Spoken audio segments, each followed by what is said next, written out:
Good morning from Fast Company. Here's our daily look into what's driving today's creative business leaders. The feeling of languishing is likely relatable for many workers, even if they don't quite have that exact language for it. And new research shows that it's not many workers who feel this way. It's most.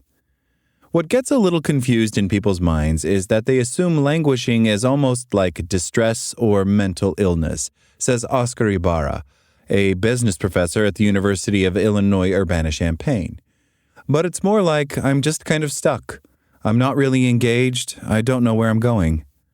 Ibarra wanted to capture the malaise that employees often experience in the workplace, which doesn't always rise to the level of mental illness. When he first polled workers in 2024, he learned that a majority of them identified as languishing at work rather than flourishing. A new survey that UIUC conducted in partnership with research and analytics firm YouGov has found that workers seem to be doing even worse. About 61% of the 2,000 respondents said they were languishing, compared with 67% the prior year. Nearly 18% of them claimed to be languishing severely. The study found that there is little variation along demographic lines, and the experience of languishing tends to be correlated with high rates of burnout. I feel very conflicted about that, Ibarra says, of the uptick in languishing.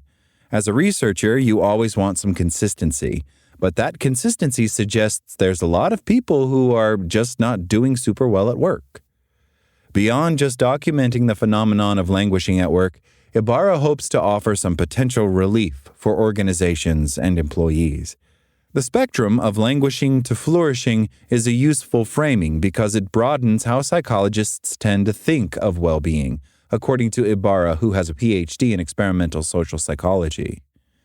Especially when you apply it to the work setting, which is something that hasn't been done, it really provides a lot of targets for potential intervention, he adds. There are certain common elements across workplaces with flourishing employees. Many of them report a high degree of autonomy, alongside strong support from colleagues and managers. The study characterizes this as an empowered squad and found that 68% of employees in such workplaces were flourishing. A muted squad, in which employees have high levels of support but less autonomy, yielded a lower rate of flourishing employees at 42%. Ibarra pointed out, however, that there is such a thing as too much autonomy. Someone who works entirely remotely and very independently might actually feel isolated. On the whole, the survey's findings indicate that the work environment seems to inform an employee's experience more so than demographic background. Companies that boast a strong sense of ethics and hold people accountable for their behavior also had a higher share of flourishing employees. But there are steps individual employees can take to thrive more at work, even if their workplace lacks structural support. Flourishing workers rely on a number of strategies for emotional regulation, which Ibarra describes as the 3 R's: reframe, reach out, and reset.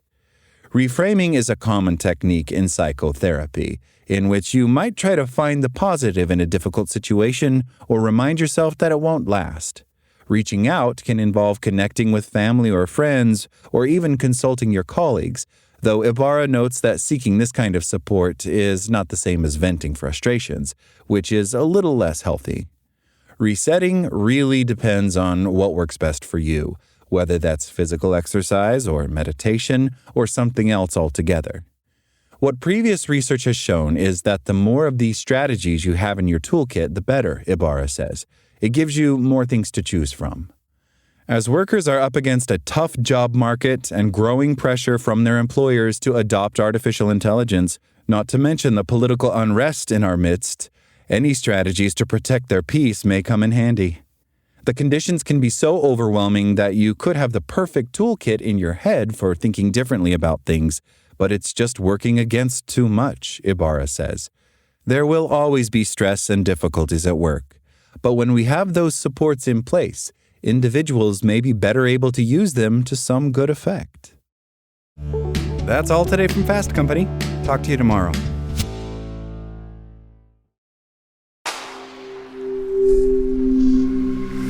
Spoken Layer.